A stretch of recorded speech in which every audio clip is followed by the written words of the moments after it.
Okay, we should do the opening. Okay. So, right. Hello and welcome to In the Library with Robin, the Brainiac. and Adrian Childress. AC for short. All right. We're going to go straight into it. Why don't you tell us what's going on around the Bedford Branch? Well, we have a new book club starting on June 5th. It's The Mystery They Read. The first book is Never Look Back, and it is with Bethany Turner, our new reference librarian. Excellent. Going on at Dorsch, we will have a cookie decorating challenge June 1st from 11 a.m. to 12 p.m. So if you are out and about on June 1st, think about checking out the cookies. Also at the Bedford Branch Library, we have a banned books book club that Molly Kelly is running. The next meeting is this coming Wednesday, the 22nd. It's on every fourth Wednesday of each month from 5:30 to 6:30. If you haven't been, definitely think about checking it out. It's a cool, laid back book club. Molly Kelly's cool. It's all great. If you haven't, check out Molly Kelly's interview on a previous episode of this podcast. Also at the Bedford Branch Library on Saturday, May 25th, we have a One Book, Many of the Communities community book discussion coming up. It's about things you may find hidden in my ear. Oliver Brown and Molly Kelly will be doing the discussion on that. Can you please say One Book, Many Communities community book discussion 3 times fast? No, I said it one time and that is enough. Going back to Dorsch, Paper Airplanes will be happening on Saturday, May 25th from 10:30 to 11:30 p.m. Check that out for some paper-based aeronautical fun. Wild About Books will be coming up on Monday, June 17th from 5 to 6 p.m. at the Erie Branch Library. On June 3rd at the Ida Branch Library, they always have machine sock knitting from 3 to 7 o'clock. Do you own a machine sock sock knitting? I do not, but I used to work at the Ida Branch Library and it is a fun time. It's a good group of ladies that come and knit their socks and other things. Now I kind of want to knit a sock. You should. Just one sock, but it's going to be like a little too big at the bottom and a little too tight at the top. All right. The final crafting and chatting at the Maybe Branch will take place June 18th from 5 to 7 p.m. Bring in your unfinished crafting project. Get a head start on it while you craft and chat. So moving on from library news, things around our community. We want to give a shout out to Shinkles Greenhouse and Florist for celebrating 100 years. Congratulations. I remember when they first opened. Did you? Monroe County residents are invited to dispose of hazardous waste on June 15th from 9 to noon at the Indian Creek Park. It's free and open to Monroe County residents. Acceptable materials include, but are not limited to, pesticides, fertilizers, oil-based paints, cleaning products, flammable items, batteries, and more. And more. Our last piece of news for this podcast. In Erie, there will be a Race for the Kids 5K on Saturday, June 8th from 8 to noon, starting at the St. Joseph School Gymnasium. There will be face painting, food trucks, possibly bouncy stuff, and more. Bouncy stuff? Check it out at www.erie, that's ERIE, the numeral 5k.net. All right, so Robin Berberniak. Yes. What have you been reading? Currently, I am reading Remarkably Bright Creatures. I am not that far into it, but so far I am enjoying it. It's hard to find time to read, I honestly have to say, but when I do, I am enjoying the book so far. I wish I could read more. How about you? Have you seen the movie Shape of Water? Shape of Water. I have not. Okay. Should I? I just was wondering if the book was anything like that movie. Oh, I don't know. In the movie The Shape of Water, for our listeners who haven't seen it, a woman falls in love with the creature from the Black Lagoon. I should watch it. I'm not Maybe sure, not. I'm not sure you'd like it. I am currently in the final pages of Piranesi. I don't know who wrote that. I'm going to look it up so I can sound like I'm intelligent and know what I'm doing. I'm in the final pages of the novel Piranesi by Susanna Clark. It's about a young man who lives in a labyrinth, and he can't quite seem to remember what life was like outside of the labyrinth. It's interesting. It's a little psychological. Okay. And coming up immediately after this, we'll be having an interview with Michigan's notable author, R.S. Deeren, who will be coming to the Bedford Branch on June 10th. From 6:30 to 7:30. Oh, Go ahead, You Sarah. have to say the time. From 6:30 to 7:30. Today with us on the podcast, we have R.S. Deeren. He is originally from Michigan, but why don't you tell us a little bit about yourself and your background? Yeah, I'm originally from Caro, Michigan. I was born in Bad Axe, though. Born in Bad Axe, raised in Caro, which is in the thumb, so right there. And I lived there for the first 19, 20 years of my life. I went to Saginaw Valley State University. I got my bachelor's there. I focused on history and creative writing and English. I got my MFA in Chicago, at Columbia College Chicago, and I finished my PhD at University of Wisconsin-Milwaukee. So that's my schooling background. But I spend Thanksgivings in Caro. I like to deer hunt up there still with my dad. Now I'm an assistant professor of creative writing and English, and I am the coordinator of the creative writing program at Austin Peay State University in Clarksville, Tennessee. Quick question. Yes.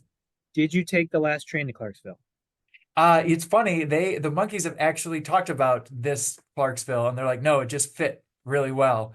And I was like, oh, they at least acknowledge that this place exists. And there is a historic, I'm on campus right now. There is a historic train station just like 2.5 blocks that way. And I have been inside it, and there is no reference to the song. Unfortunate. I'm going to let Robin ask a serious question in a moment, but I do have to ask. You said you were born in Bad Axe. Have Yes. you seen the Bad Axe? No, I have not. But it's funny too. A fun story about that is my grandfather doesn't call it Bad Axe. He calls it Happy Hatchet because I was born there. And the last time I was in that town, I was a high school senior getting my butt kicked at soccer. I was the goalie. Okay, so how do you know what to write? Oh goodness. How do I know what to write? I came to writing. I'd always written like I wrote poems and I wrote kind of small stories. I did the young authors when I was in grade school, but when I moved away to college, I started my professor there at Saginaw Valley, Vincent Samarco. He said you're kind of in a screw around phase right now, and it wasn't until because I was writing and just mimicking what I was reading for school. And it wasn't until I wrote this story about hunting, a boy and his dad go out hunting, and the boy's kind of scared the whole time, where folks were like, "This really sounds authentic, and it sounds like you finally found a voice."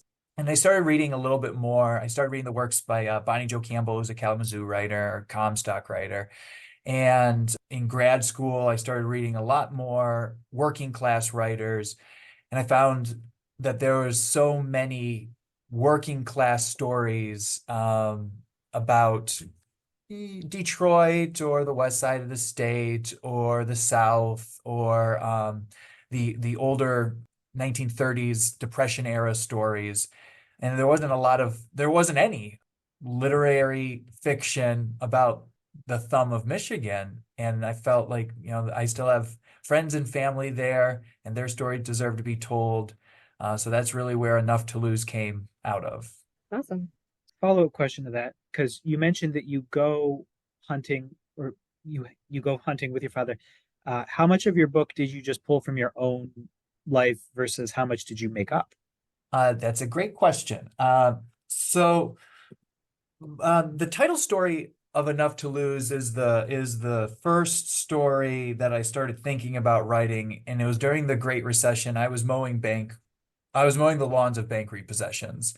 And in that story, we follow Tim, the first person narrator, who's just trying to make a go of his life. And when I was mowing these lawns, it was like, 14, 15, 16-hour days, and the money was good. It was just, backbreaking work. And I started seeing the same houses over and over and over again. And it made me think about all the things that folks from Michigan and all over the country lost during the recession. And I started thinking about that. And that job, I know how to do that job. It's pretty basic landscaping and lawn maintenance.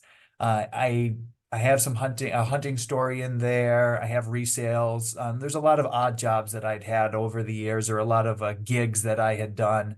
that inspired this, or some of them, a lot of friends or family members, or people that I've known, or I read a lot of local news, and so things just kind of inspire me. The issues that the characters go through are all fictionalized, but they usually have some kind of root in reality. And I think that's the best fiction. The first story, The Mirror, that's based on the 1986 flood. It's even set in 1986. So the flooding in mid-Michigan in 1986 was devastating. And my parents were right there on the river when it happened, and things turned out really well for them. And I just thought to myself, what if it hadn't? What would that story look like? And so that's where that one came from. So I would say most of it's fake, but it's all rooted in reality. How long does it take you to write a book? To write a book, so I have this book. Well, the actual sit down writing of it, these stories are collected over about 8 years of writing. There were some that I have plenty of short stories that weren't in this collection. There's only 9 here. I started thinking about Enough to Lose the story 12 years ago in 2012 when I was mowing those lawns. The first story that I published out of this is the second story in the book, Bridge Work, and I published that in 2015. So that's almost 10 years ago now. I put this book on the back burner for a lot of years. I started my PhD program, and that kind of took over everything. I found an agent, and my agent is a Metro Detroit native who's champions Michigan books and all kinds of books. He's wonderful. And we sold it to Wayne State University, and that editing process was about a year and a half. But to sit down and write a book, I wrote a novel in about a year and a half. And that's the next project that I've been working on. So I hear stories of authors sitting down like, oh, it took me 6 months to write this and it was amazing. I'm like, I don't know how. I can't sit still that long. My legs are jittering right now. I just can't sit still that long. What are your favorite books to read? Oh yeah. Short stories. I love so many. I love a ton of short story collections. I think of them like I was the kind of kid who sat down and listened to an album from beginning to end like multiple times, and I had the lyric sheets in front of me, and I always think to myself, oh man, that's a great way to end that album. What a perfect song. So like Eclipse from Dark Side of the Moon or something like that. I was like, oh, that's so good. What a way to end. So short story collections really feel like music albums to me. So I really love those. Right now I was just talking to a friend of mine that this year I've been reading a lot of manuscripts. Friends and colleagues have sent their books to me. Right now I'm reading a high fantasy novel manuscript for a friend. I read a short story collection manuscript. It's all about wistful, like missed connections and lost loves. It's a really sweet book that's coming out soon. And well, I'm looking at my bookshelves. I mean, I remember reading William Faulkner in college and thinking, oh, wait, I could write about country folk. That's interesting. I never really thought about that. And then, of course, Bonnie Jo Campbell is still very like contemporary and working class Michigan. Her new novel, The Waters, is just a triumph. He calls them Northerns, like he doesn't call them Westerns, but there's an author named Larry Watson, and he writes his biggest book is Montana 1948 and Let Him Go, those 2 books. So I like those. Joe Wilkins is a great author that I like. So pretty much if it deals with people, working people trying to get by, I'm all for it. I also like Wikipedia wormhole all the time. So I always have maybe 8 or 9 Wikipedia articles open, and they range from anything to like various illnesses to debunk hockey teams from the 1970s. Taking a small detour from writing questions. Okay. Michigan or Michigan State? Michigan. Go blue. There you go. Go blue. I Good will answer. say it's nice to not be in the state anymore during rivalry week. Especially, and also like being a Michigan fan too, it's nice to not live in the region anymore with Michigan, Ohio State. It's like my fandom doesn't have to like be headache inducing stress anymore. And now that I've gotten some distance, it's been 10 years since I've lived in Michigan. I was like, I can't believe I would give myself headaches over a school that I didn't even go to. What is your favorite part of being a writer? I got into writing. It was always a hobby for me. And I grew up working class. I'm a first generation college student, and I never really thought of writing as something that could pay my bills. I always wanted to be a teacher. And I went to Saginaw Valley because they have a great college of education. And I thought I'd be a high school history teacher. The writing took over a lot more. I won an award, and I got dazzled by the shining lights of winning $100 for a writing award. I was like, oh, maybe I could make a go of this. But I was substitute teaching as well, and I didn't like walking into high schools. I didn't like the feel of that, and I really liked just being on college spaces. And I thought, oh well, I can still teach. I just need to go to school for 8 more years, and that's what I did.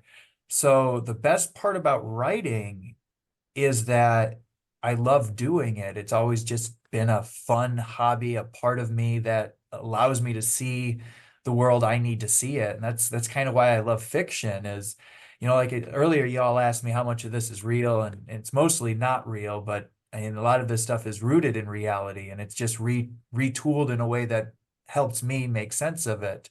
And I really love that. So teaching allows me the time to do things like this. I get to tour Michigan throughout June because I'm a teacher and because I'm not teaching during the summer. So I think that doesn't necessarily answer your question, but it's a good enough answer for me. Now we're going to alienate all of your fans. Great. I think that would be my mother. Puppies or kittens? Oh my goodness. Kittens. Uh, Oh, Aw. that's Marzipan. She's 10. And that's Belle. She's 1. And Belle's favorite person in the world is Marzipan. And Marzipan's least favorite person in the world is Belle. I grew up with cats and a couple dogs, and I do love dogs. I do love them, but I love them when they go away. One more, just to further alienate people. Great. Pizza or tacos? Oh, Mhm. we're talking like street tacos where we've got al pastor with some cilantro and onions and really good salsa verde. Like, Yeah. I did just have a really nice frozen pizza that I was like, I can't believe this is a frozen pizza. That I had Frozen pizzas are leftovers good. today. Tacos. Tacos. Fair enough. Fair enough. Is that Okay, a Diet Coke? Mm. Diet Coke or Coke Zero? Either. Either. No strong opinion. I had Diet Coke for like a week this past week, and then I went back to Coke Zero, and it was like tasting Nirvana. I was like, oh man, I didn't know there'd be a difference, but there so is. Okay, back to the serious questions. All right, let me put my serious face on. What important advice would you give a first-time author? Like somebody who's already published their book, or somebody who's sitting down to get writing? Either one. Okay, yeah. So for anybody who hasn't published yet, who doesn't have a book yet, and they're just writing, I would say just write. Sit down, give yourself time to write. It doesn't have to be every day. The internet floods us with what it's like to be a writer, and we'll put this out there on the internet, and I'll just be another voice giving you advice. Mine will hopefully be a little laid back, but if you're not writing every single day and you're writing twice a week or once a week or 3 times every month, you're still writing. If you're reading and thinking about writing, you're starting all the groundwork for writing. Give yourself time to sit down and write. A weekend, 2 weekends a month. It's not going to be good. None of it's going to be good. Everything you write and like is just going to be bad. Every story in here started off as garbage scribbles in a notebook somewhere, and that's beautiful because you get to turn that into something else. You get to turn that into a book. For authors, somebody who does have a book, reach out to your local libraries and make good community connections with your libraries, your local bookstores, with readers in your area, and be kind. It's not a zero-sum competition. Just because person A publishes doesn't mean person B can't publish. It's I'm getting chills just a little bit. You get at that little bit of jealousy. You see somebody, but when somebody publishes, especially with attacks on arts and the humanities across the country, when one of us succeeds, we all succeed because art succeeds. And I think that that's important. With your book, don't well, I don't know. I would just say, yeah, be kind.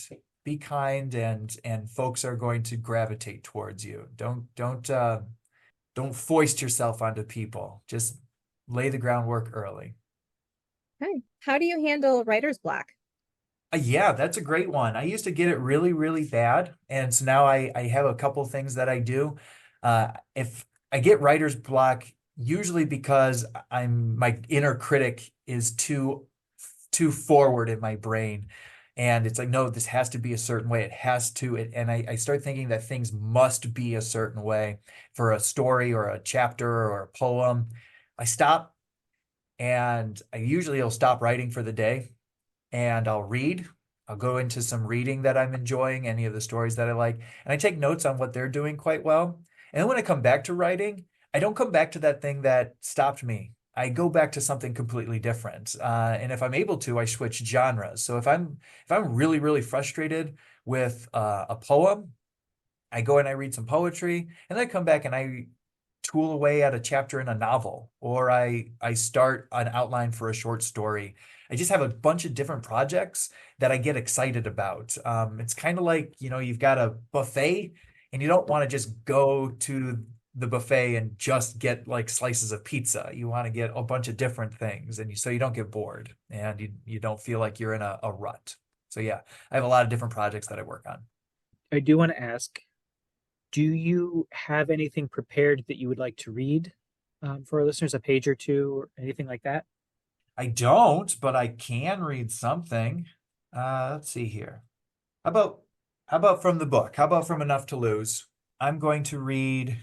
Let's do the first 2 pages of The Mirror, the first story of the book, okay? Sure. Can y'all hear me? Is that fine? Yep.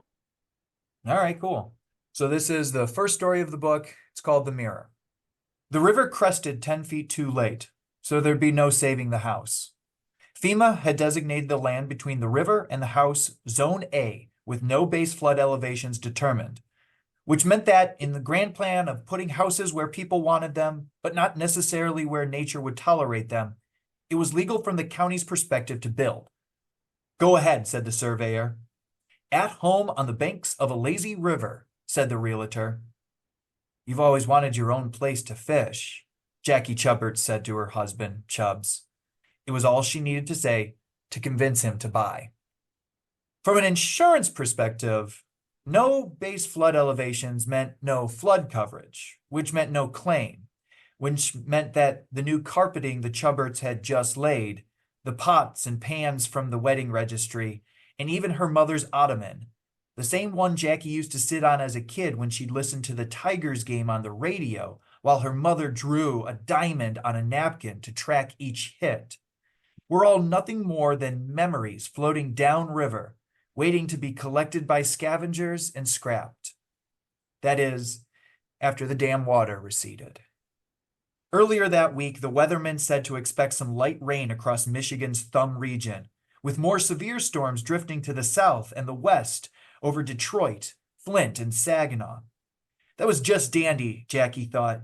She could finish painting the walls in the second bedroom, then start on the molding. Chubbs could do the same in the main bedroom. With 20 acres of land, mostly ash and cedar woods, they had plenty of work to do outside, and with a 30-year mortgage, more than plenty of time to get it done.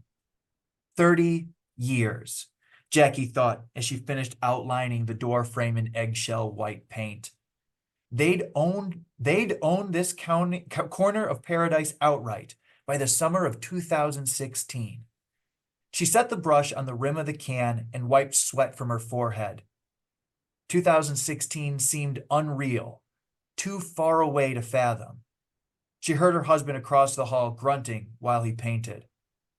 How's it going in there? She called. Good, he replied. We need a higher stepladder. Are you good in there? Jackie looked over the outlining she'd done. The room was the perfect size for a child's bedroom. The neutral color on the wall could easily be coated over with whatever color a teenager might want. Then, once she and Chubbs were empty nesters, it could become a hobby room. She'd always loved pressing flowers. Maybe by then they would be painting these same walls a different color, anxiously awaiting a visit from their daughter or son. Jackie placed a hand on her belly. When to tell her husband. The last time, they'd gotten too excited, told too many friends and family, which made the pregnancy not taking even harder to handle. This time, it would be best to be sure before telling anyone, including Chubbs. I'll stop there. Thank you. Yeah, thank you. Our time is running short, so we do want to remind everyone that they can come and meet Mr. Deeren in person June 10th at the Bedford Branch Library, 6:30 to 7:30 p.m. I'll be there. Is there anything else you'd like to say? No, I just get it. Oh, no, I do have a lot to say. Go out and support your local libraries more than ever. Go twice, go 3 times. I was at the local library. I was at the Cairo Area District Library pretty much every day after school for 5 years, and it's really I'm now a published author, and it all started in my local library. They're brilliant. They are the service that we need nowadays. So love your local library. Yay. We thank you for joining us today. Yeah, rock on. I'll see you two in a few weeks. All right, we'll see you then. Bye. Thank you. Take care. Thank you. This has been In the Library with Robin, the Brainiac. and Adrian Childress. Yay. You asked your weird question. It was about The Shape of Water. You said you hadn't seen it. Oh. I'm leaving that part in. Were you being is that really a movie or not?